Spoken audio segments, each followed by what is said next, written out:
Abidjan, les professionnels de la chaîne logistique, les opérateurs économiques et les autorités douanières se sont retrouvés à la Chambre de commerce et d'industrie de Côte d'Ivoire. Nous l'avons dit en titre pour la 29e session des rendez-vous de la douane ivoirienne, un cadre d'échange dédié à l'information et à la compréhension des réformes douanières. Une session conduite par le directeur général de la douane, le général Dapierre, qui a échangé sur la récente hausse de garanties financières de l'État. Cette édition avait pour thème les garanties financières exigées pour exercer la profession de commissionnaire en douane agréé en Côte d'Ivoire. Pierre Tebeu pour plus de précisions. La profession de commissionnaire en douane est au cœur des opérations d'import-export.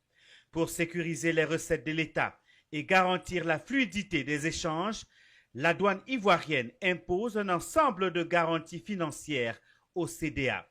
Caution bancaire, engagement financier, assurance au fonds de garantie. Vu les contraintes budgétaires actuelles, l'État a décidé de réviser cette garantie financière à la hausse. Décision qui a fait jaser certains membres de la profession. Mais cela méritait une explication de la part de la direction de la douane.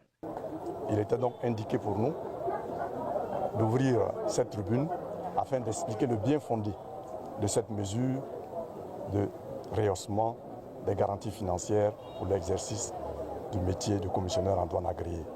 Il fallait donner quelques explications pour que cela se comprenne, pour que les uns et les autres comprennent que rehausser les garanties, ce n'est pas juste pour fâcher les professionnels du métier, mais c'est juste pour assurer à l'État, n'est-ce pas, la bonne collecte de ces deniers publics au moment où l'État de Côte d'Ivoire affiche un niveau de budget 2026 à plus de 17 000 milliards. Comment l'État fait-il pour recouvrer les sommes importantes entre les mains des CDA indélicats? Les garanties financières ne sont pas des obstacles, mais des outils de sécurité et de professionnalisation. Alors, vous imaginez des commissionnaires en douane agréés qui collectent et qui ne reversent pas.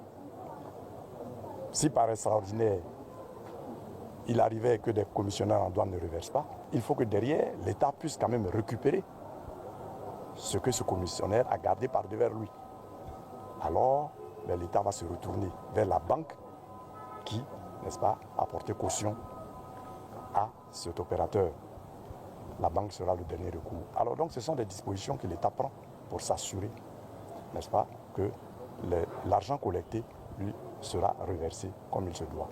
Les commissionnaires en douane adhèrent à cette démarche qui explique les décisions de l'administration de la douane.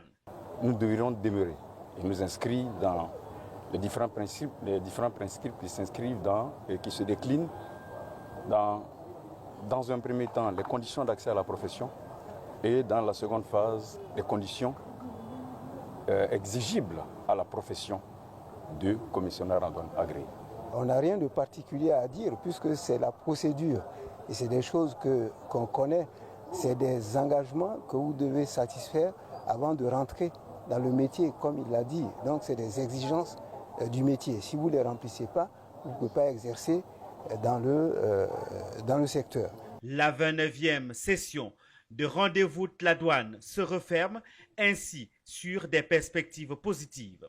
Un dialogue renforcé, une meilleure compréhension des obligations financières et un engagement commun pour moderniser et professionnaliser la chaîne douanière en Côte d'Ivoire.